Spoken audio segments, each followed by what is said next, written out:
Mathematics in Prehistory. As it could not be otherwise, all books on the history of mathematics dedicate a first chapter to the presence of mathematical concepts in prehistory, transcending the consideration of the symbolic records made by our Paleolithic ancestors as merely artistic manifestations.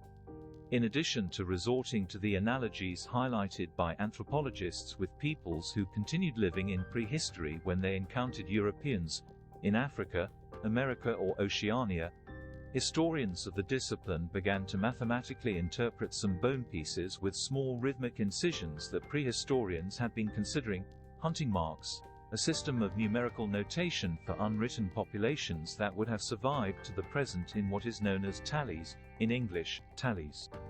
The first piece that was integrated into books such as that of Carl B. Boyer was a wolf bone from about 35,000 years ago found in Dolní Věstonice, Moravia, Czech Republic, where a woman's head sculpted in ivory was also discovered. On the bone, about 18 centimeters long, a series of 55 notches were engraved equidistant from each other and with two of them a little longer at positions 25 and 26, and separated by two longer intermediate strokes in two series, one of 30, equals 6 by 5, notches and another of 25, equals 5 by 5.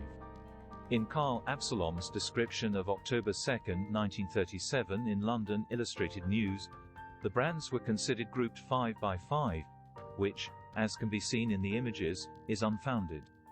Howard Eaves focuses his introductory chapter on the description of the possible mathematical content of the Ishango bone, pointing out the continuity of this type of records until the 19th century on the plates of the British Royal Treasury and establishing parallels with the Quipus. Ivor Grattan Guinness dispenses with the Moravian and Ishango bones, and, before moving on to the Mesopotamian clay pebbles of the 8th millennium BC, only points out one example, the Blanchard plate and Alexander Marshak's interpretation of it as a lunar calendar.